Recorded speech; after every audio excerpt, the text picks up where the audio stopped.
hello everyone. We're coming into the third week of our Lent Reflection videos.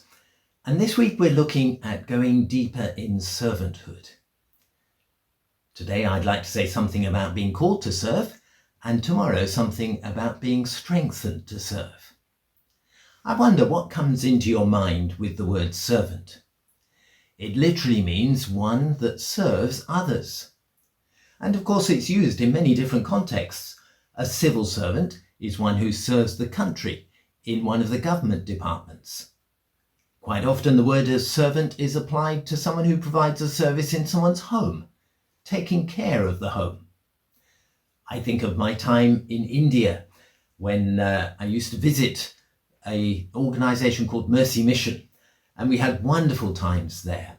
And in the house where we stayed, it sometimes seemed strange to have someone doing your cooking, your washing, your cleaning. But the servants of that house were really well treated, and they were grateful for their jobs. They had job security, and they absolutely enjoyed their work. And it was a good relationship. That is, of course, not always the case. But this word servant has some very interesting aspects to it. Jesus himself called himself a servant. Mark chapter 10, verse 45, the Son of Man came not to be served, but to serve, and to give his life as a ransom for many. And the Apostle Paul, when he wrote the letter to Romans and in other places, but Romans chapter 1, verse 1, as he opened that letter, he described himself as a servant and apostle of Jesus Christ.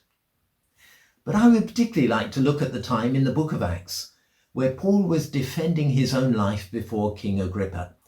And he describes there his own conversion and his call to serve. This was towards the end of his life, but he went back to that time when he met the Lord on the road to Damascus, and he talks about it in Acts chapter 26 and verses 12 to 16. Let me read that to you. This is what Paul says. With this in mind, I was travelling to Damascus with the authority and commission of the chief priests. When at midday, along the road, Your Excellency, I saw a light from heaven, brighter than the sun, shining around me and my companions. When we had all fallen to the ground, I heard a voice saying to me in the Hebrew language, Saul, Saul, why are you persecuting me? It hurts you to kick against the goads. I asked, Who are you, Lord? The Lord answered, I am Jesus, whom you are persecuting.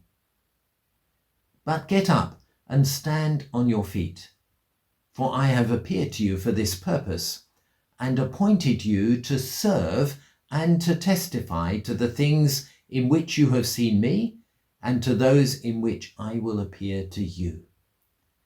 There it is, that Paul was called and appointed to serve. And that's what he says as he brought his defense before King Agrippa. Now it's interesting to notice how this is just a little bit different from the first account of Paul's conversion in Acts chapter 9. There the Lord appeared to him, of course. It's the same story, but simply told him to get up and to go into the city where he would be told what to do.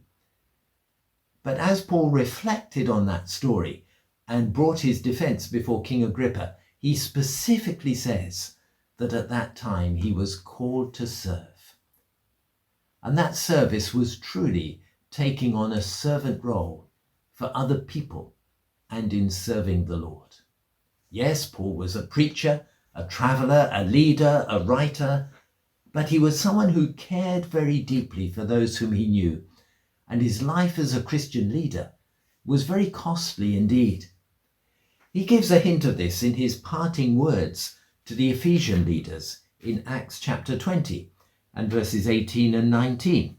I'll just read that one for you as well. You yourselves know how I lived among you the entire time from the first day that I set foot in Asia, serving the Lord with all humility and with tears, enduring the trials that came to me through the plots of the Jews. I did not shrink from anything helpful, proclaiming the message to you and teaching you publicly and from house to house. serving the Lord with all humility and with tears. That's how the Apostle Paul approached the community in Ephesus. And being a true servant of Jesus Christ does not mean you let others control you, or that you have to take everything on that comes your way. These indeed are quick routes to disaster or to burnout. But rather, following the example of the Apostle Paul, being a true servant of Jesus Christ does mean a total commitment to that calling. It requires a selfless devotion to Christ and to his kingdom each and every day. So if you're listening to this on Monday morning with a new week ahead of you, then ask yourself, in what way is God calling you to be a servant of Jesus Christ this week? What does he want you to say? Who does he want you to contact? How does he want you to work? Where does he want you to go? Remember this. Servanthood for Paul in the New Testament story meant that the whole of his life became a love offering for the sake of others and for the sake of the good news of Jesus Christ. I wonder, are you, am I serving Jesus like that? This is our God, the servant king. He calls us now to follow him, to give our lives as a daily offering of worship to the servant king.